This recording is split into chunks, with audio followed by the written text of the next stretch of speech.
Aujourd'hui, je vais vous partager quelque chose que peu de gens connaissent, une vérité qui peut transformer votre vie. Nous avons hérité d'un héritage divin, un corps parfait, un organisme capable de se régénérer, de s'adapter, de se transformer. Mais un secret que peu connaissent, cette perfection n'est pas garantie. Elle exige de l'entretien. C'est pour cela que j'ai créé Monsieur Naturel, pour réconcilier l'héritage divin avec la science moderne. Armés de connaissances et de tout ce que peut nous offrir de mieux l'intelligence, nous transformons notre corps en forteresse de santé. Car entretenir ce que nous avons de plus cher en nous, c'est notre plus grand acte de respect envers la vie.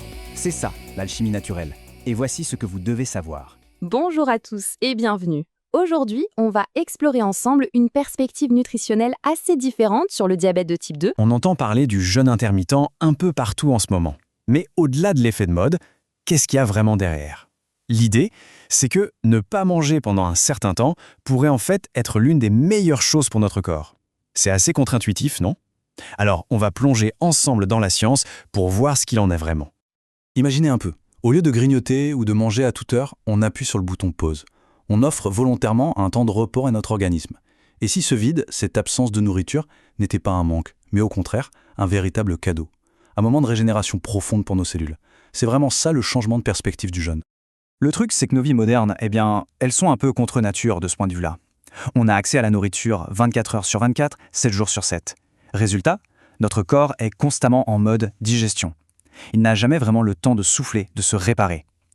L'idée du jeûne intermittent, c'est tout simplement de réintroduire cette pause, ce temps de repos, qui est en fait vital pour que des mécanismes de nettoyage interne puissent enfin s'activer. Ok, donc on laisse notre corps au repos.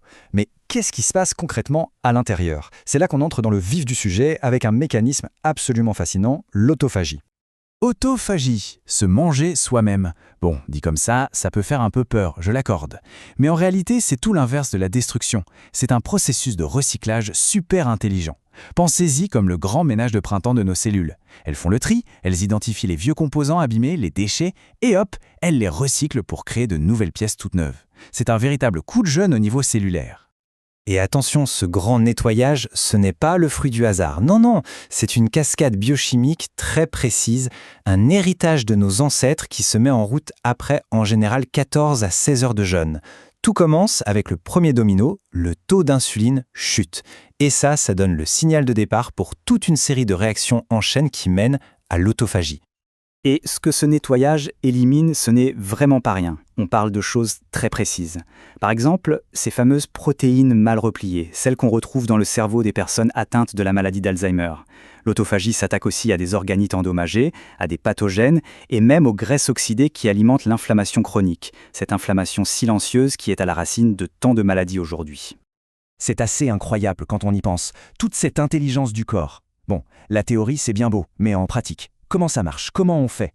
Il y a plusieurs façons de s'y prendre, plusieurs protocoles. Voyons les plus connus pour que chacun puisse se faire une idée.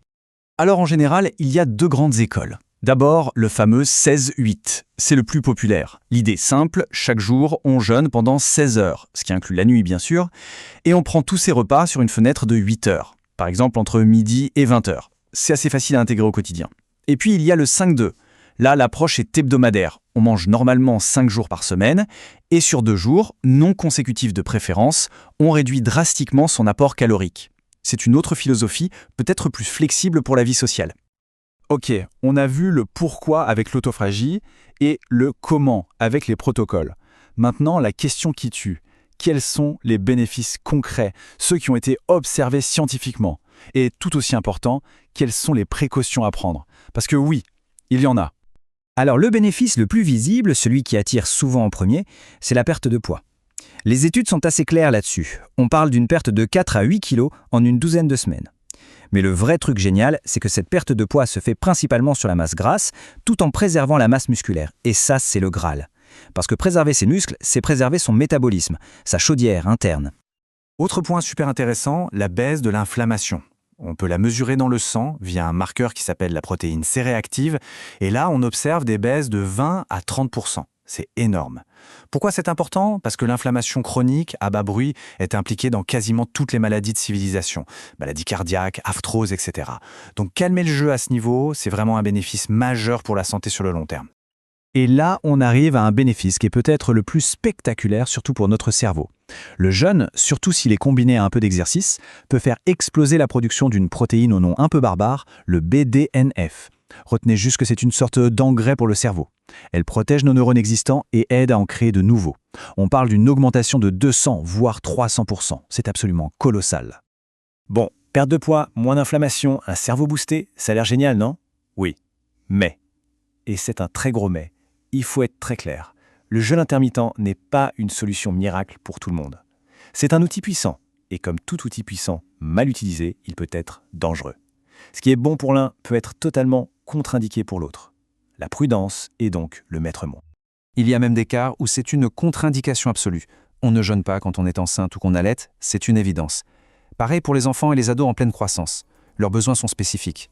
C'est aussi à proscrire pour les personnes qui ont eu des troubles du comportement alimentaire ou qui souffrent d'insuffisance d'organes sévères, comme pour le rein ou le cœur. Là, il n'y a pas de discussion possible, c'est non. Et puis, il y a tous les cas où un avis médical n'est pas juste recommandé, il est indispensable. On parle du diabète, de l'hypertension, ou si on prend n'importe quel traitement au long cours. Pourquoi ?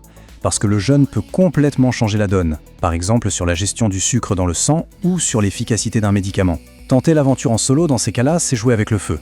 Il faut absolument en parler à son médecin pour adapter les choses. Ce qui nous amène vraiment au message clé de tout ça. Le jeûne intermittent est un outil potentiellement formidable, oui, mais ce n'est pas un régime à la mode qu'on commence sur un coup de tête. C'est une intervention sur son métabolisme. Et comme toute intervention puissante, elle doit être encadrée par un professionnel de santé qui connaît le dossier. La question finale n'est donc pas « faut-il jeûner ?», mais plutôt « est-ce que c'est une bonne idée pour moi ? Et si oui, comment le faire de manière intelligente et sécuritaire ?» Et ça, seule une discussion avec un médecin ou un spécialiste peut y répondre. Ici, c'est de la science de la nature et des protocoles qui marchent. Prenez soin de votre santé en vous abonnant, en mettant un like, en partageant la vidéo et en laissant des commentaires. Vous trouverez dans la description de la vidéo tous les liens des produits dont on parle dans cet épisode. Il n'y a bien sûr aucune obligation d'achat.